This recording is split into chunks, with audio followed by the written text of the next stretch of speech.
Well, it's personal between me and you, and I'm going to do you some serious harm, you big stiff idiot. Watch. So what do you think? That's what we've been trying to do. I know you guys are trying to get Benavidez, but in the event that you got to fight Zach Parker, I wanted to pick your brain about Zach Parker. Have you watched Zach Parker, and what do you think about him? One fight. You know what? He's a decent fighter. Yeah. I do not put fighters down. They put their life on the line. They get in that ring and they do the best that they can. But there's not one fighter after he fought Demetrius that did not say, I could not pull the trigger on him. That's true. Remember when Liam fought him, he sung a whole different tune. Exactly. We turn around and when we fight, we drop that punch count is cut in half. And we fought the best that we could fight. Okay? I mean, there's names I can throw at you like Willie Nelson, this one and that one. And I mean, Willie's a great kid. I worked with him in camps before that and everything else. Okay, never been stopped. Okay, everybody goes down when they fight Demetrius. Why do you hit the camp? Why do you feel like Andrade's able to be so effective to the point where he lowers the opposition's punch count? What does he do, or what do you believe is the reason that happens? Too much footwork and too much defense, and they don't know what angle he's going to come at them with. He can come at any angle he chooses. He will find your weakness in 30 seconds of the fight, and that's it. That's it. He will see. He will know what you're vulnerable. For every fighter he does, he uses a different weapon. I try to explain that to people. Like when he fought Liam Williams, it was the uppercut. When he fought Luke Keeler, it was the overhand left. When he fought Brian Rose, it was just combinations, volume punching.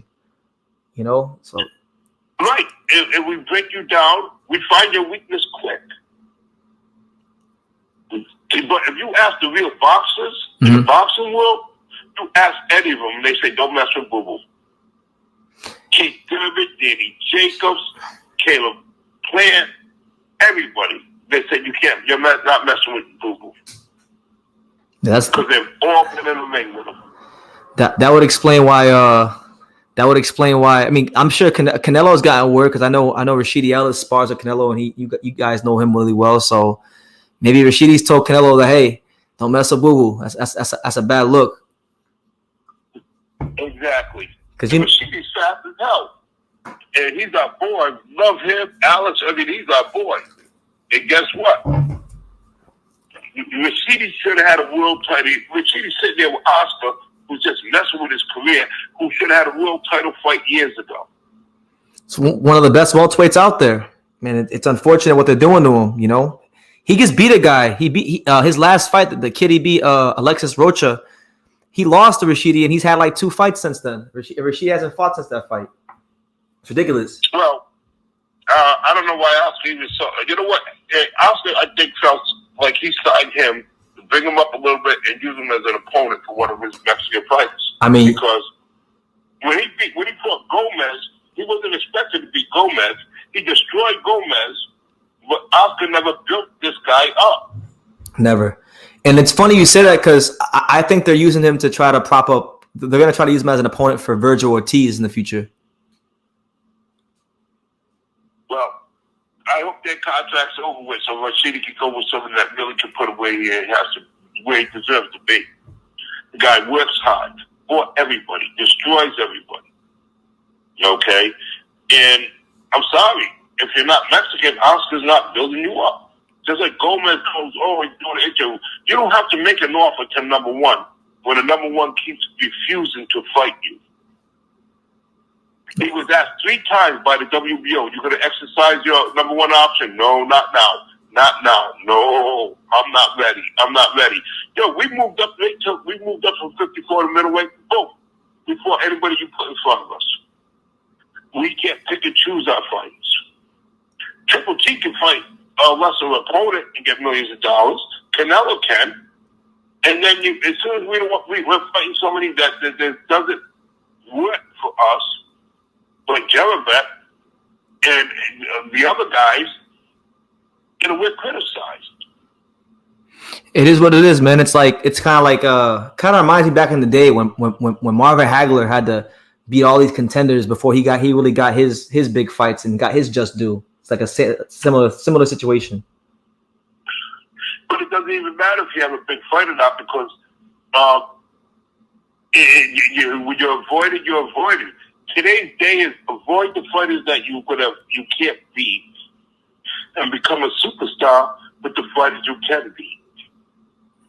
That's corny because I understand boxing's a business, but still a sport. It's still competition. So like, how do you really know who's the best if the best aren't getting in the ring? And if you ever look at Triple G's record, okay, after 20 fights, he was fighting guys with 35% losing record. If you ever look at his record, HBO made him a superstar. Drew him out there, gave him the right guys, he knocked him out. They called him. They were calling him the middleweight Mike Tyson. I remember that. Yeah, exactly. They gave him guys he can knock out. They're all scared of him. They walked in the ring scared. As soon as they get in the ring, they all back up to the ropes. He owns them. That was it. But he's not knocking out a top fighter. I mean, he didn't stop Jacobs. He didn't stop Canelo.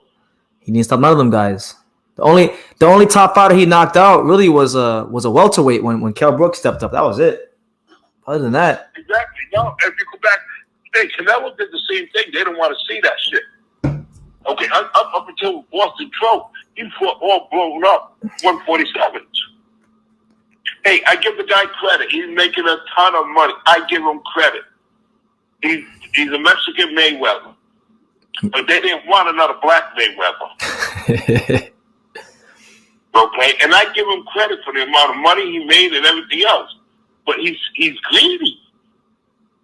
He picks and chooses. Whatever he picks, he gets. Yeah. You know, I told you this already, but I met him for the first time on January 1st because there was a card, there was a fight, there was a show in my area, and he came to the show to watch one of his stablemates, Frank Sanchez, and he sat right kind of in my area. So I ran right up to him and I said, "When are you gonna fight Andrade?" And he looked at me. Well, no. At first, he didn't even look at me. He tried to ignore me, but I was yelling so loud at him, it was impossible to ignore me. So he finally turned around and he said, and he gave me the same line he gave you. He said, "He's a fucking horrible fighter." And then I told him, I said, "He's not a horrible fighter. He's a two division undefeated champion. Make the fight happen." And then the security got all mad and they told me to go, but it's all on video. Yeah, I knew the way to Canelo in the beginning, but it couldn't happen. Yeah. You know what the way to Canelo in the beginning would have been? What would have been? I was trying to fight his brother first. Oh, so back in the day, you guys are trying to fight Ramon Alvarez? Yeah, because we would have kicked his ass and went down the family line. Up the family line, I should say. Oh, so you wanted to fight the whole family, because I know he's got how many brothers? He got 3, 4 brothers that were fighters. Something like that. So I was telling my promoter back then, make a fight with Canelo's brother. Yeah, knock him the hell out. Get him mad. Call him out. Say I beat up your family. He would have fought him. Exactly. Why didn't that fight happen? I guess you have 2 chickens in the family. Yeah. It's in the blood, right? I guess it's in the blood. But Paul, I wanted to pick your brain about. I know Andrew's had a fight since the last time I interviewed you. The Quigley fight. Walk me through that, man. You guys knocked him out. Boo Boo seemed to kind of fight in a more pissed off fashion. Was he more pissed off going into that fight than usual? Because he seemed like he had a point to prove that fight. No, because Boo Boo put everybody down the first, second, third round. Yeah. Okay, but he was able to. He had time on the clock. Mm-hmm. A lot of his put downs are at the end of a round, and people get saved by the bell. They come back, they recuperate, and we go to boxing. We box. Yeah. And I don't see nothing wrong with it. He put everybody down. They all drop. But if you look at those fights, they're always 10 seconds left, 30 seconds left. They hold, they grab. You know, he goes at them to finish him. But the bell rings. Well, look, I mean, the formula is working. I mean, if it's not broke, don't fix it. You know, some people may say exactly. I mean, it's like commentators. Oh, I tell my son to take his foot off the gas. No, I've seen too much stuff in boxing. Guys get put down, whatever, come back and get a lucky punch. You get reckless with your boxing. You open yourself up, and you know the guys are able to land a good punch on you. We work with our boxing and defense. So that's what I tell my son. Just relax, and you know what? If it's there, you take it. If it's not there, wait until it's there. Yeah. Don't force anything. That gets in the ring gets punished. But they don't talk about that. Tell me one guy that was not punished being in the ring with him. That wasn't punished? Right. And a 12-round fight. I mean, I've never heard a fighter say that it wasn't a difficult fight or that they didn't get punished. You know, because from the outside looking in, in other words, we win every round. Yeah, because it looks like from the outside, like these guys trained for a boxer. They think, oh yeah, he's just gonna box and tap, and then they get into the first couple rounds and they figure out, man, this is much more than just a boxer that I'm dealing with. I'm dealing with a complete fighter.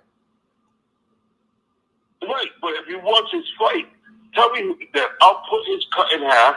They take 10 times more punches.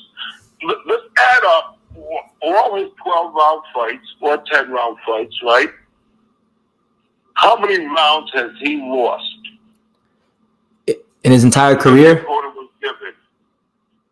In his entire career? All his fights. Okay. It hasn't been many. I mean, we win 90% of all our rounds. The guy that probably won the most rounds against Boo was maybe Jack Colque? Maybe yes. Jack? Because Jack put up a good fight that fight. A lot of people want to a lot of people put down Jack, but I thought Jack performed really good that fight. We were in Germany. Boo cramped up in that fight. His legs were not there. His legs were all cramped. Mm-hmm. So I told him, turn right-handed. And he turned right-handed and dominated Cocaine. Yeah. Because he's a natural right-hander, too. He can fight either way. No, I know. He told me. And I've seen it. Yeah, so when he turned right-handed, he dominated Cocaine. His legs were so cramped up. And he didn't tell me at first. You know, because of hydration issues. We're in a different country. When you look for, like, Epsom salt to take a bath, or like a Pedialyte, or anything like that, which we know the names in our country, well, their stuff, they have the same products, but you don't know the name, you don't speak the language. So he cramped up. His legs were gone in that fight. But he still found a way to win, and that's the important thing. Right, now, because if you recall, anybody rewatched that fight, as soon as I turned him right-handed, he ate him up. Because Boo fights just as well right-handed. People don't realize that. But like that, there hasn't really been a fighter that's, you know, apart from maybe Jack, that was good enough to make him turn right-handed on the night when they fought. Say that again, please? I'm saying there hasn't really been, as far as the guys he's fought, the opponents, nobody's performed well enough apart from maybe Jack to make him turn right-handed. Well, he does. And people don't understand. When he comes off those ropes, he turns into a right-handed fighter. Yeah. He can hit hard. He's a natural right-hander that was taught to fight both ways. And it's worked for him. I tell all trainers today, if you have a young kid, teach him how to fight southpaw and right-handed at the same time. And they'll be more. And it will be natural to them. And then they can adjust in the fights as they please. Right now, like when Danny Jacobs turned was for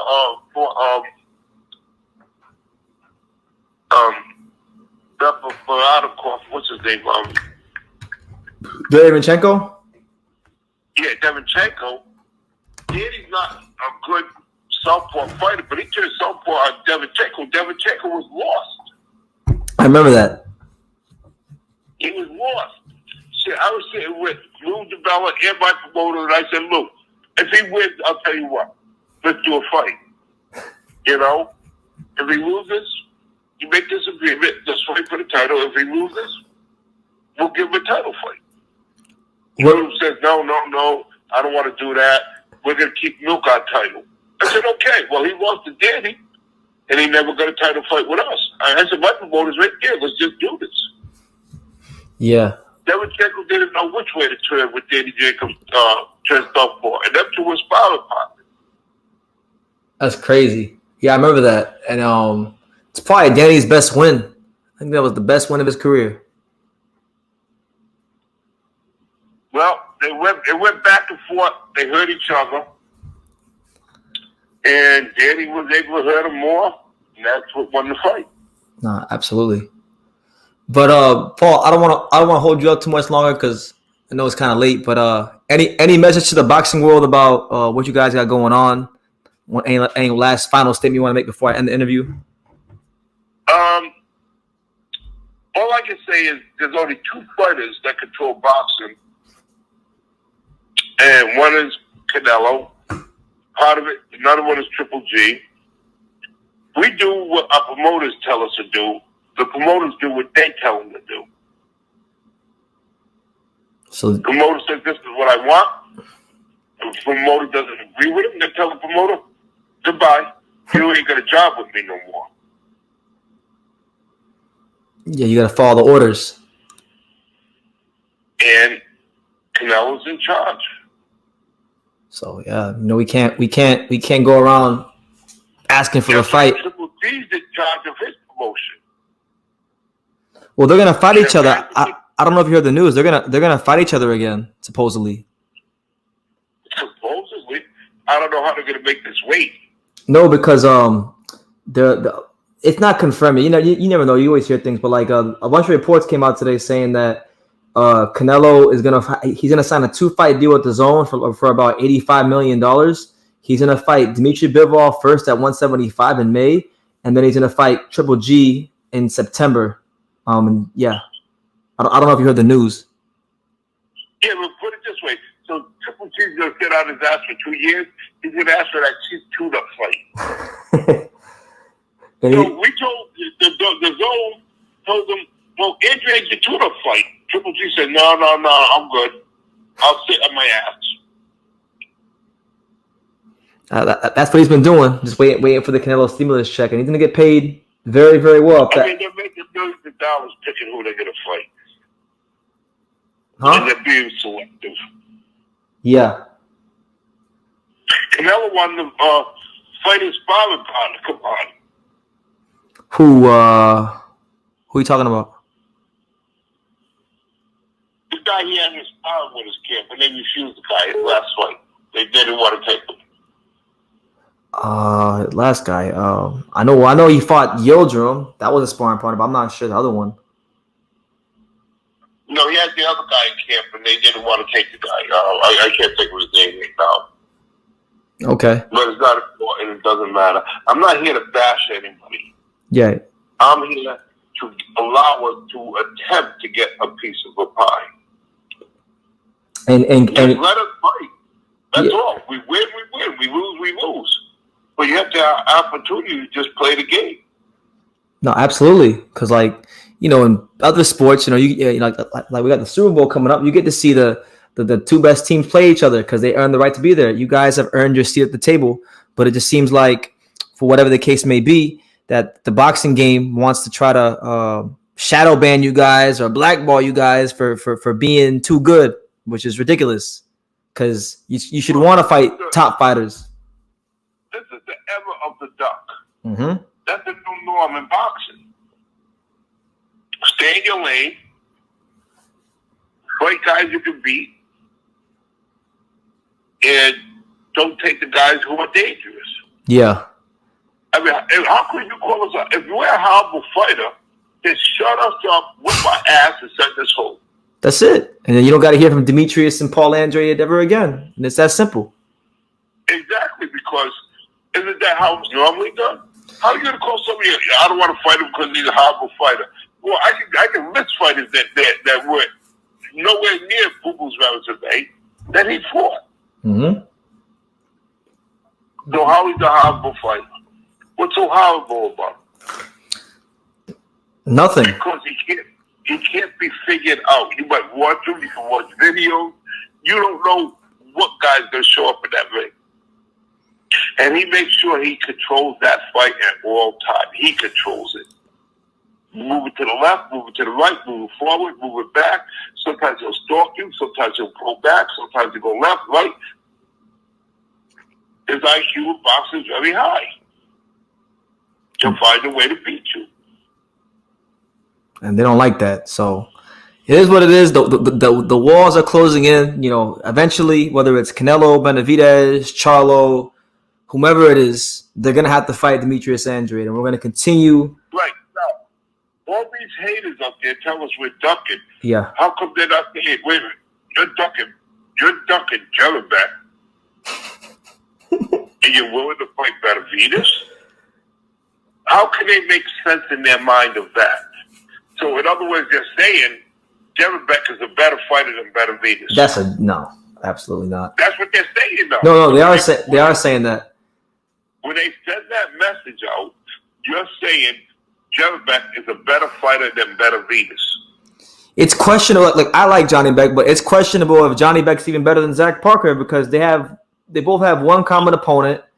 Johnny Beck went life and death with that opponent, and Zach Parker stopped that opponent in 2 rounds. Zach Parker punches harder. He's longer. He's rangier. I mean, they're on the same. Like, they're on the same level to me. Like, there's not much of a difference between Johnny Beck and a Zach Parker. Right, and I don't know, Zach Parker, the biggest mistake he's going to make is switching on Boo Boo. Oh, God, it'd be a party after that. He better stay right-handed, because if he switches, it'd be a party. Well, he was bragging about that, Zach Parker. He was like, Boo Boo's gonna have a hard time dealing with me because I can switch hit and I punch hard with both hands, and he's never seen something like what I bring to the table. What do you think about that? Watch our fights with southpaws. and that's all you're gonna need to know. When he switches, he's gonna see so many jabs. He's gonna go right back to right-handed. Yeah, he's gonna wish you never said that. Thank you for watching another video on True School Sports, the home of boxing. If you made it this far, do me a favor and do yourself a damn favor. Hit that subscribe button and surely you will not be disappointed.